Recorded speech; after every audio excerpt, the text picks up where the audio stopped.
Bonjour à tous, je suis Pierre Beaupère, cavalier professionnel et professeur de dressage, et j'ai lancé cette série de vidéos de questions-réponses parce qu'on recevait énormément d'emails, de questions de la part de la communauté PRB Dressage, donc autant des cavaliers qui avaient déjà lu les livres que des cavaliers qui n'avaient pas encore eu accès aux livres et aux DVD.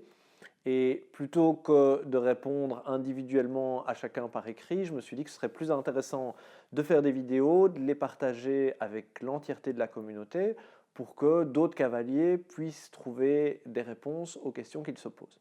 Et on va tout de suite commencer avec une question d'Aurélie, qui est aussi une question qui revient très très souvent et qui est de savoir comment corriger un cheval qui bouge au montoir.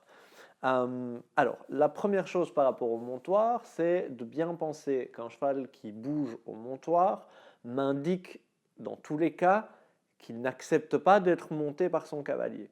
Donc, bannir absolument le fait de malgré tout lui sauter sur le dos en le laissant déguerpir avec son cavalier sur le dos. C'est vraiment quelque chose qui est hyper important à mes yeux, c'est que je sois certain que le cheval me donne l'autorisation de m'asseoir sur son dos et que je ne suis pas en train de l'agresser en m'asseyant sur son dos, même s'il est en train de me montrer plein de signes qui me disent qu'il n'a pas du tout envie d'avoir un cavalier sur le dos.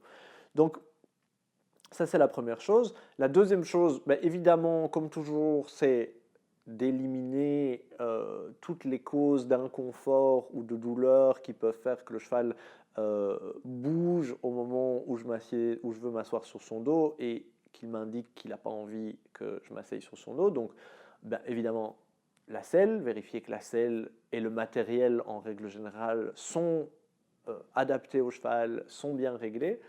La deuxième chose, ben, c'est être certain que le cheval n'a pas des douleurs physiques. On oublie parfois de le rappeler, et ça me demande parfois même un effort de le rappeler, parce que ça me semble tellement logique, mais malgré tout, je pense que c'est toujours important de le répéter, que c'est quelque chose qu'on doit monitorer en permanence de tiens, mon cheval là est en train de me montrer qu'il y a un inconfort quelque part, est-ce qu'il pourrait avoir mal? Je l'ai dit dans une vidéo précédente, c'est exactement la même chose. Dès qu'il y a une défense en règle générale, la première chose à faire, c'est vérifier que le cheval n'a pas des douleurs quelque part. La deuxième chose à faire, c'est de ne pas se dire mon cheval fait ça pour m'embêter. Votre cheval fait ça parce qu'il n'a pas trouvé d'autres alternatives pour s'exprimer que la manière dont il s'exprime. Donc c'est vraiment qu'il est en permanence cette écoute du cheval, cette remise en question de qu'est-ce que je fais avec mon cheval et qui fait que il n'a pas spécialement envie d'être avec moi ou d'être monté par son cavalier actuellement. À partir de là, le travail spécifique à l'immobilité au montoir, il a deux axes. Le premier, évidemment, c'est de construire une relation avec le cheval où le cheval a envie d'être avec moi, où il est bien avec moi, où il me voit comme une source de confort, comme un partenaire et pas comme un maître qui va face à son esclave. Donc il faut que je sois une source de confort pour le cheval et qu'il ait déjà envie d'être près de moi et qu'on ait une relation à pied avant même de penser à s'asseoir sur son dos qui soit réellement une relation de partenariat. La deuxième chose par rapport à l'immobilité au montoir, avant peut-être de parler du deuxième axe de travail, c'est évidemment que le montoir, ça se fait avec un montoir. Il y a suffisamment d'études maintenant, si vous vous renseignez un petit peu sur Internet, qui ont montré à quel point c'était extrêmement néfaste pour le dos du cheval et même pour votre matériel, pour la selle, que de se mettre sur le dos d'un cheval sans utiliser de montoir. Donc, pour les cavaliers j'ai rencontré pas mal de cavaliers qui arrivaient à se mettre à cheval sans montoir parce que là le cheval voulait à peu près rester immobile et puis dès qu'il y avait un montoir, le cheval tourne autour du montoir, s'en va, s'éloigne. Au moment où ils mettent le pied à l'étrier, le cheval fait un pas sur le côté, il tombe du montoir et puis ça finit par faire un sketch plus que réellement une séance d'équitation. Donc, dans tous les cas, il faut que je sois capable, quand je suis debout sur le montoir, que mon cheval reste tout à fait tranquille, qu'il reste immobile et que je puisse mettre le pied à l'étrier et passer la jambe en toute sécurité, que je puisse mettre mon deuxième étrier, toujours sans que le cheval ne bouge et que le cheval ne bouge qu'à partir du moment où je lui ai fait la demande de bouger. C'est vraiment très très important. Un cheval qui bouge pas au montoir parce qu'il est comme ça et qu'il est figé et que dès l'instant où en tremblotant vous mettez votre jambe dans l'étrier et qui part, même s'il ne part qu'au pas, est déjà un cheval qui est dans une fébrilité, qui est dans un état d'esprit qui n'est pas positif pour être monté. Et il faut bien vous dire, et ça vaut pour tous les cavaliers qui ont des défenses avec leur cheval, que avoir un bon montoir avec un cheval qui vient au montoir, qui reste immobile, qui est tranquille, qui accepte tout à fait son cavalier sur le dos, corrige déjà énormément de problèmes de comportement qu'on peut avoir quand le cheval est monté. Pourquoi? Parce que quand le cheval a ce comportement-là, où il est tout à fait calme quand je vais me mettre sur son dos, ben je sais que le cheval m'accepte sur son dos. Il accepte de faire quelque chose avec moi. Et s'il bouge au montoir, ça veut dire qu'il est figé avec les yeux exorbités et la queue qui est rentrée à l'intérieur de ses fesses, ça veut dire que le cheval n'est pas dans un bon état d'esprit pour être monté. Donc, bah, je vais juste rajouter encore plus de complications une fois que je serai sur son dos. Donc moi, je veux un cheval qui, je m'assieds sur son dos, il est dans un bon état d'esprit pour ça, il est bien, il m'accepte complètement, j'augmente énormément les chances que ma séance à cheval se passe bien quand j'ai mon cheval qui ne bouge pas au montoir. Et je me souviens d'une séance tout au début de ma carrière en tant qu'enseignant où j'avais une élève son cheval, une fois qu'elle se mettait sur son dos, il ne bougeait pas au montoir, et une fois qu'elle se mettait sur son dos, le cheval partait très très fort et très violemment et l'achetait 9 fois sur 10 par terre, au point que son mari lui avait obligé à acheter un airbag. Le problème, c'est que comme le cheval bougeait au moment où elle se mettait dans la selle, elle avait peur, ce qui était assez logique, mais du coup, elle clipsait son airbag en tremblotant de stress, et son stress augmentait le stress du cheval, et donc 9 fois sur 10, avant même d'avoir eu le temps de brancher son airbag, le cheval était déjà parti et elle était déjà tombée en général. Et je me souviens qu'elle m'a demandé si je voulais bien monter le cheval, ce que, en tant que jeune professionnel, j'étais beaucoup plus, j'acceptais beaucoup plus de choses, on va dire, que je ne le ferais maintenant si je donnais une leçon. Donc, j'avais accepté de monter le cheval, et effectivement, au moment de mettre le pied à l'étrier, j'ai vu que le cheval bougeait au montoir. Et j'ai comme règle absolue de ne pas m'asseoir sur un cheval qui bouge au montoir. J'ai passé 45 minutes avec le cheval à le travailler à pied jusqu'au moment où j'ai pu m'asseoir sur son dos sans qu'il y ait aucun mouvement, sans que je sente même que le cheval avait envie de partir ou qu'il se figeait de stress. Et le cheval n'a absolument plus jamais fait quoi que ce soit. Une fois qu'on se mettait sur son dos, il n'a plus jamais sauté en l'air, et je ne me suis absolument pas, quand j'ai fini par monter le cheval, alors c'était en piste extérieure sous une pluie, c'était une tempête absolue, donc j'étais trempé de la tête aux pieds, mais je me suis assis sur le cheval, et au moment où je me suis assis, je me suis senti en sécurité. Donc c'est pour insister encore plus sur l'importance de ne pas bouger au montoir. Comment est-ce qu'on apprend à un cheval qui bouge au montoir à ne pas bouger au montoir? Une fois qu'on a travaillé bien sur la relation, c'est un peu comme beaucoup de choses qu'on fait avec les chevaux dans les exercices ou dans la manière d'amener des corrections dans le comportement, c'est de décomposer.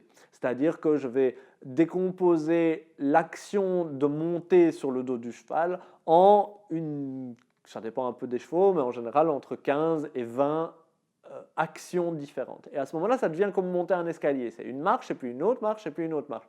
Si vous montez 3 marches d'un escalier et que vous perdez l'équilibre, je connais peu de gens qui vont se jeter en haut de l'escalier en espérant se faire moins mal s'ils tombent de tout en haut de l'escalier que s'ils avaient fait que 3 marches. Donc c'est un peu le même principe ici.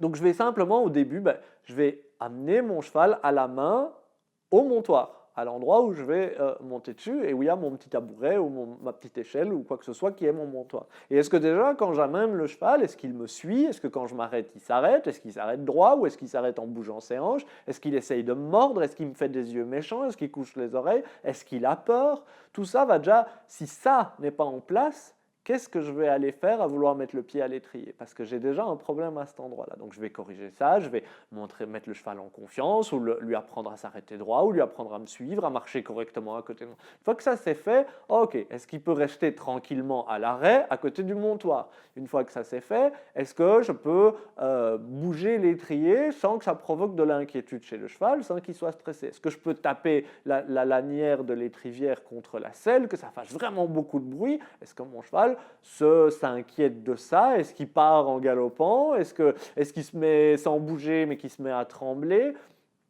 Tout ça va m'indiquer, ok, mon cheval n'est pas prêt à aller à l'étape suivante, ben, je vais retravailler ça. Donc je vais simplement taper l'étrivière un petit peu moins fort quand je vois qu'il se pose peut-être encore des questions, mais qu'il n'y a pas la réaction qu'il a d'habitude, la réaction que je ne veux plus. Ok, je lui fais une caresse et on s'en va et on n'essaye surtout pas de passer à ce moment-là à l'étape suivante. Parce que ce que je veux, c'est vraiment avoir un grand nombre de réussites pour que je sois sûr que le cheval a vraiment compris et intégré ce qui s'est passé. Donc je vais le ramener au montoir. Est-ce qu'il vient toujours bien au montoir? Est-ce qu'il s'arrête correctement? Il se peut qu'à ce moment-là, le cheval revienne en arrière. Et à ce moment-là, c'était peut-être le claquer l'étrivière sur la selle qui était problématique. Et la deuxième ou la troisième fois, parce que le cheval a eu un peu peur, du coup je l'amène au montoir. Et là, je vois qu'il ne veut plus rester en place au montoir. Je ne vais pas retourner à claquer l'étrivière. Je vais d'abord m'occuper, est-ce qu'il reste tranquille au montoir? Et je vais le rassurer. Je vais prendre le temps que ça prend. Ça peut mettre 30 secondes quand on a un peu d'expérience, mais avec des cas vraiment extrêmes, ça peut mettre 1 heure, ça peut même mettre 15 jours. Pas de souci, je sais que si cette étape-là n'est pas en place, ça ne sert à rien d'aller à l'étape suivante, ce sera juste que rajouter des difficultés, des difficultés, des difficultés. C'est comme vouloir partir en promenade et galoper en promenade, et puis le cavalier me dit « Oh, je vais me faire embarquer en promenade », et le cavalier est dans une piste fermée de 20 sur 40 ou même plus petite, il n'est déjà pas capable que son cheval galope tranquillement. On ne fait que rajouter des difficultés à ce moment-là. Donc toujours revenir un cran en arrière, un cran en arrière. Et il faut que chaque marche de cet escalier qu'on va monter, elle soit absolument en équilibre, comprise par le cheval, intégrée par le cheval, avec un cheval qui me montre que des signaux que tout va bien. Une fois que c'est fait, donc je l'amène au montoir. Est-ce que je peux toucher l'étrier? Est-ce qu'il reste tranquille à côté du montoir? Est-ce que je peux toucher l'étrier? Est-ce que je peux claquer vraiment fort, aller vraiment jusqu'à claquer l'étrivière contre la selle sans que ça lui pose de problème? Après ça, est-ce que je peux monter sur le montoir sans que mon cheval ne bouge? Et donc je suis au sol, je monte sur mon petit tabouret. Est-ce que mon cheval bouge toujours pas? Ok, il bouge toujours pas. Est-ce qu'il accepte que je prenne les rênes? Parce que monter, il faut toujours vous dire que le fait de monter et de descendre d'un cheval sont parmi les 2 moments les plus dangereux. Vous êtes vraiment dans une position qui peut être extrêmement dangereuse. Il y a des accidents terribles qui arrivent à ces moments-là. Donc, c'est super d'arriver à monter sur son cheval les rênes longues sans devoir toucher aux rênes et que le cheval ne bouge pas. Mais attention que vous soyez toujours dans une position où vous êtes prêt. Si jamais il se passait quelque chose, parce que le cheval peut être hyper bravo montoir, tout est bien intégré. Et puis à ce moment-là, il y a un grand bruit, une explosion, un avion qui passe le mur du son, et le cheval est surpris, ce qui est tout à fait normal, et il est saisi, il fait un écart. Il faut que vous soyez en mesure, 1, de contrôler votre cheval, 2, de pouvoir vous raccrocher à quelque chose pour pouvoir éviter de risquer de vous faire mal en tombant. Donc, est-ce que mon cheval accepte que je tende les rênes? Parce que, de nouveau, ça peut paraître insignifiant. Il y a des gens qui disent « Ouais, pourquoi aller tendre les rênes ?» Le problème, c'est qu'une fois que je suis sur le dos du cheval, si je me rends compte, comme ça m'est arrivé un jour, au début de ma carrière, je suis sur le dos du cheval et là, je vois que le cheval, il ne tolère pas, mais vraiment, il ne tolère absolument pas que je raccourcisse les rênes. Je fais quoi à ce moment-là? Parce que je suis déjà sur son dos. Donc je préfère me rendre compte s'il y a un problème avec le contact, que le cheval, quand on tend les rênes, il se met debout droit comme un i. Je préfère m'en rendre compte avant d'être sur son dos et que je suis encore à pied et que je peux faire quelque chose et que je ne suis pas en danger, plutôt que m'en rendre compte une fois que je suis sur son dos. Donc je tends les rênes, ok, il accepte bien que je tende les rênes, il ne bouge pas, c'est super, il a plutôt un bon contact. Ça me dit déjà aussi si c'est un cheval qui résiste sur la main ou pas, comment est-ce qu'il est aujourd'hui. Une fois que j'ai ça, est-ce que je peux de nouveau, depuis le montoir, claquer 2-3 fois l'étrivière sur la selle? Ok, le cheval ne bouge pas. Et puis je vais décomposer toujours autant, c'est-à-dire que je vais simplement lever mon pied, aller vers l'étrier. Est-ce que ça, le cheval l'accepte? Parce que vous allez voir que d'un cheval à l'autre, ce qui déclenche le mouvement, ce qui déclenche le rituel dans la tête du cheval de se mettre à bouger peut, pour chaque cheval, et parfois pour certaines phases différentes de sa vie, être quelque chose de différent. Il y a des chevaux, ils ne bougent pas pour tout ça, et puis vous levez le pied pour le mettre à l'étrier, et là, il bouge. Ça doit être corrigé. Ce problème-là doit être pris en charge, doit être corrigé, doit être intégré pour le cheval. Une fois que ça, c'est fait, est-ce que je peux déposer le pied dans l'étrier? Est-ce que je peux mettre un peu de pression sur l'étrier? Est-ce que je peux faire mine de sautiller comme si je devais prendre mon élan pour me mettre à cheval? Si le cheval bouge toujours pas. Une autre chose qui est très importante, parce que je vois énormément, et j'en vois plus aujourd'hui qu'avant, donc je ne sais pas d'où ça vient, mais avant on voyait moins de cavaliers faire ça.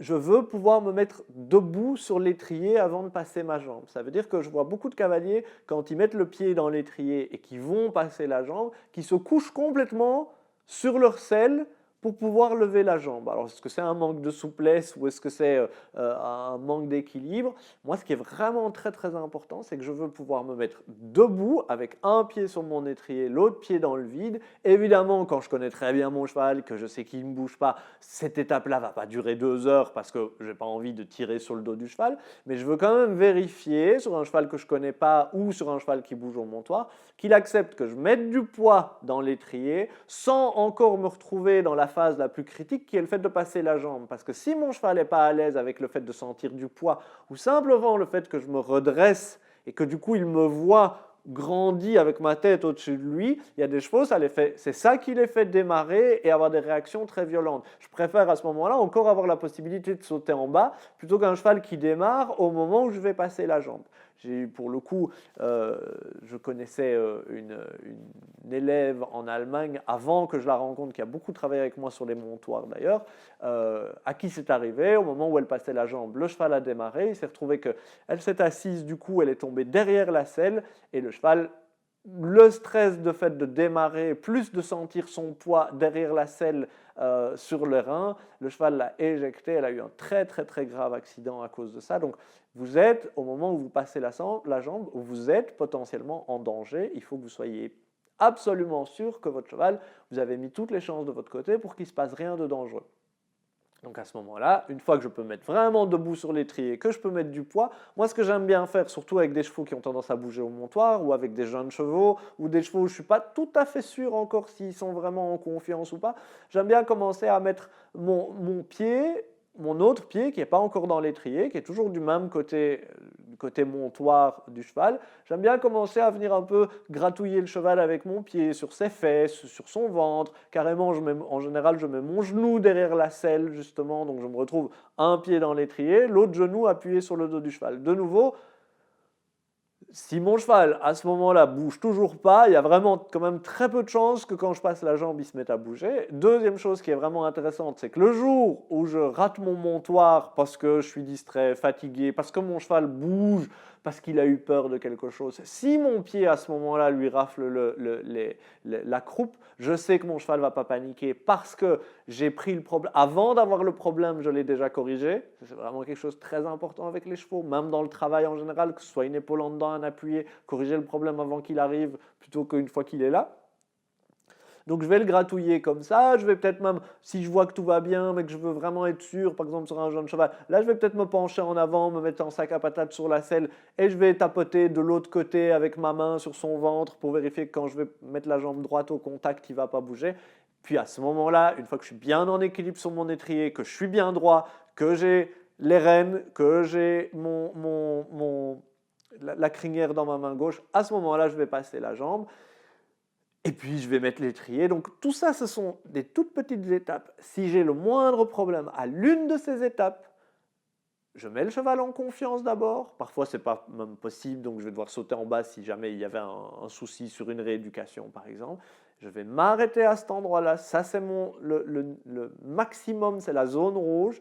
Et je vais faire en sorte, et je vais retravailler le cheval jusqu'au moment où je sens qu'il n'y a absolument plus aucun problème pour lui d'arriver à cette étape, qu'il a tout à fait intégré, qu'est-ce qu'il doit faire, parce qu'en général, les chevaux qui ne réagissent pas bien sont des chevaux qui ne savent pas ce qu'on attend d'eux, ils ne savent pas quelle est la bonne réponse, donc ils ont juste pris la réponse qui, eux, leur semblait la meilleure.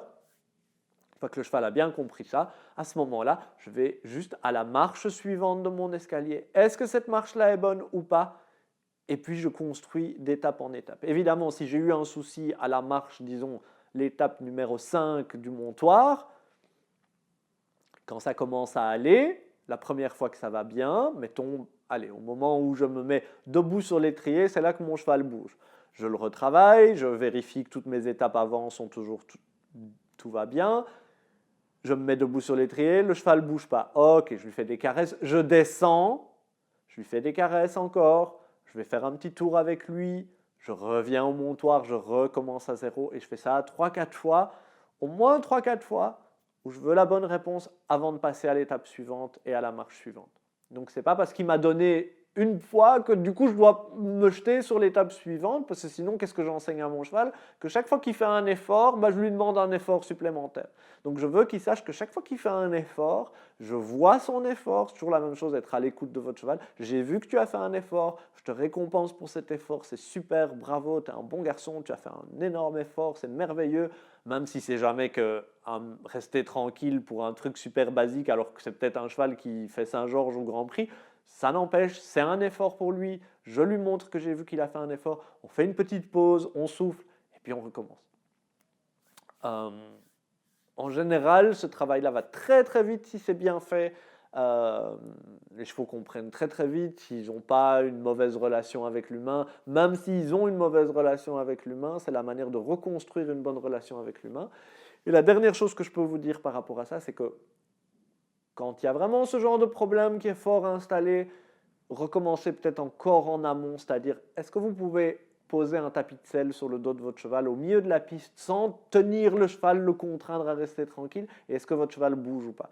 Vous seriez vraiment étonné de la quantité de défense grave qu'il y a chez les chevaux, de chevaux qui se mettent debout, qui attaquent même, vraiment des chevaux qui se retournent vers l'humain pour les attaquer, pour leur faire du mal. Et le vrai problème, l'origine vraiment de tous les problèmes qui sont venus après, il est dans le fait que c'est un débourrage qui a été fait parfois trop vite et qu'il faut penser que le débourrage, c'est aussi le fait que le cheval accepte qu'on lui mette un tapis de selle, une selle sur le dos. Ça paraît super basique pour des gens qui le savent. Pour ceux qui ne le savent pas, parfois c'est une grande découverte. Où ça peut paraître insignifiant.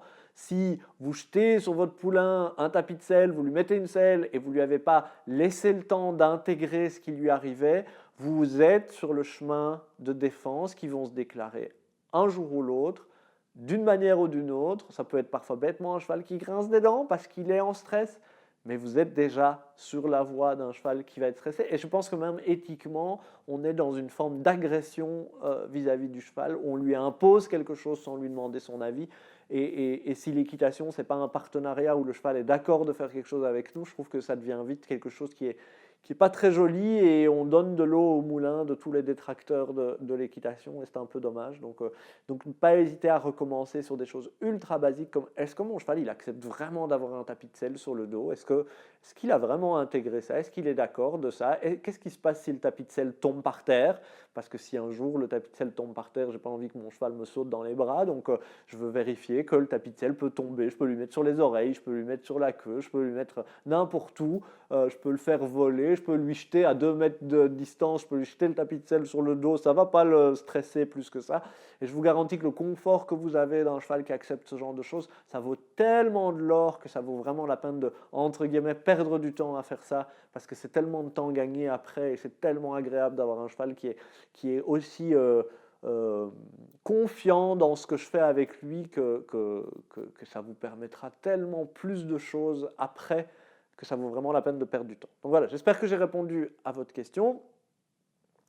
Comme la vidéo de nouveau est très longue, on va faire seulement une question sur cette séance de questions-réponses. Moi, je vous retrouve très bientôt avec une autre séance de questions-réponses où je vous promets d'essayer de faire plus de répondre à plus de questions en même temps. Mais c'est des choses qui sont tellement importantes là que je ne peux pas faire vite, passer très vite sur ce genre de choses. On a tellement cette question qui revient tellement souvent que j'avais envie de la développer un tout petit peu.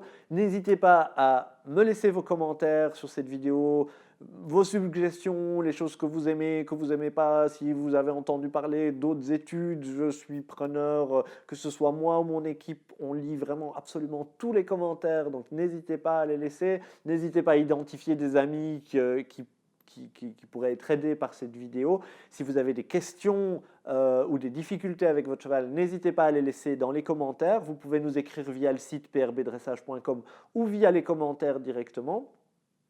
La seule chose, si vous laissez une question vis-à-vis de votre cheval, essayez de ne pas être trop spécifique à votre cheval, sauf si ça a vraiment un intérêt pour la question. Donc, essayez de rester le plus général possible pour qu'on essaye au maximum qu'un maximum de cavaliers puissent se retrouver dans votre question et que du coup, à travers cette vidéo, on aide un maximum de cavaliers dans la communauté. C'est pour ça que je fais ces vidéos et j'espère que grâce à vous, on va pouvoir vraiment aider un maximum de cavaliers et de chevaux, il ne faut pas l'oublier, au niveau de la communauté. Voilà, à très bientôt. Je vous retrouve très vite pour une nouvelle vidéo de questions-réponses.